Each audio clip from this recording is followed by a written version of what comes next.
Dominic from askmediy.com. In this video I'm going to show you how to fix a hole in sheetrock. I'm sure everybody's seen one of these before.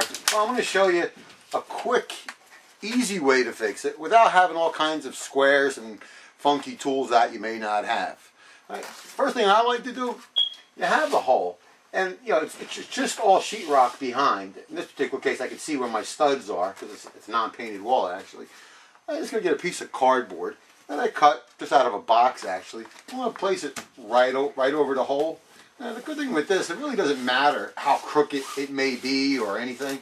Just that that it looks nice and square level there. Now with the pencil, I'm going to draw a line around the hole there that we're going to cut out in a few seconds. The thing is, and there's our square there, the shape of it. And this is because what we need to do is clean this up, because we just can't patch this with the loose paper and sheetrock. So we're going to have to cut it and make it cleaner and bigger. For this piece of cardboard that I cut, well, we're going to hang on to this because we're going to use this as a template for our sheetrock that we're going to put back in here. Now the easiest way, I would think the safest way, you can use the utility knife and just cut the line, but it's sheetrock, you're going to constantly keep working on it.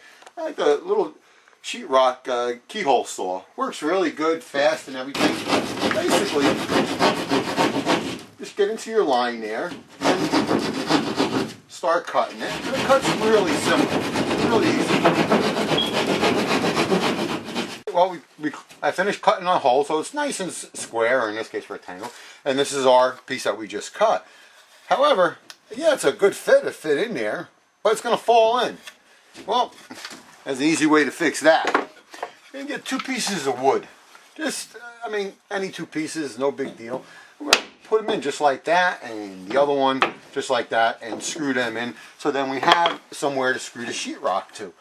I like to use, of course, a sheetrock screw, but a regular screwdriver. It's only a couple screws, and geez, you start using a power screw gun, you can start breaking the paper on the sheetrock, and you really don't want to do that.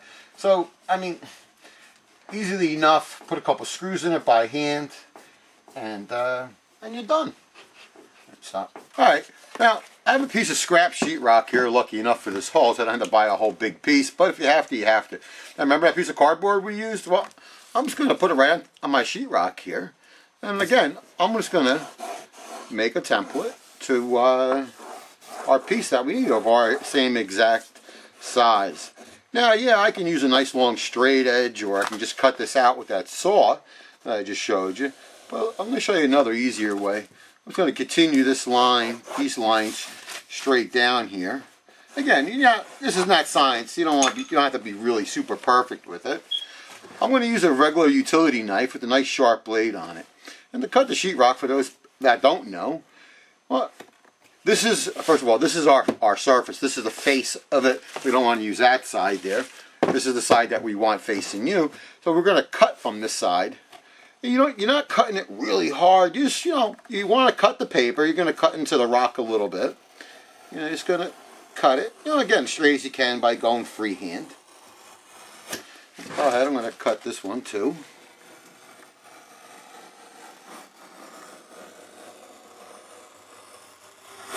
And while I'm here, I'm going to cut this side.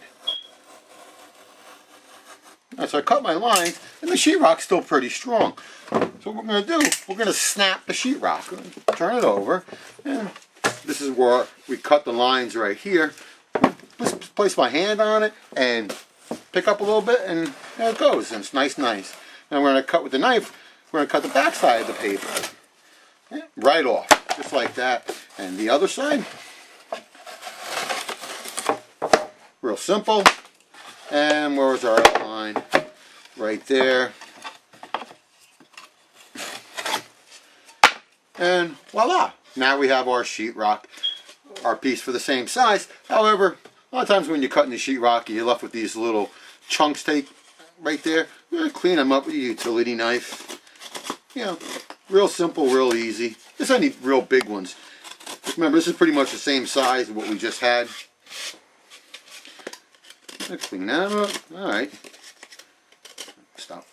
Just see we got our boards in here now. So now we have somewhere to screw the sheetrock too. Just place it right in there. And look at that. I don't have to worry about falling in now. Now you remember, this is where our wood is. So of course we're going to want to screw the sheetrock. Now this size, you know, it's maybe 6 inches by 9 inches. And basically, I'm going to put another two screws. Screw here, screw there, like that. And that would be fine. But one thing, you remember, now, this board that we're screwing into is only held in by these screws on the side. One thing you don't want to do is start pushing hard. Because then what you're going to do is you're going to get that board and you're going to push it right through. So just gently until you grab that wood. And I'm grabbing it. Yep. Okay, and there it is. And we're going to do the same with the screw I just showed you. You don't want to go all the way in. You don't want to break the paper. We're going to screw these down, and then next we'll start taping it. Okay. Well, you see we got our sheetrock patch all placed in there, and it's secure with all the screws. Next thing we need to do is start taping it. Now taping it, this is where a lot of people really screw up. What I got this the Spackling Dry Tech from DAP. It's pink.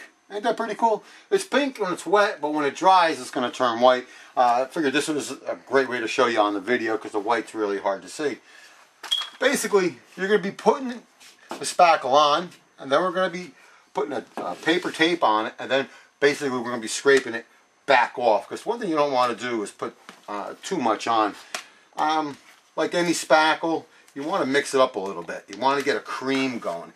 Pretty important. Not so much on the first coat, but the other coats, it's pretty important.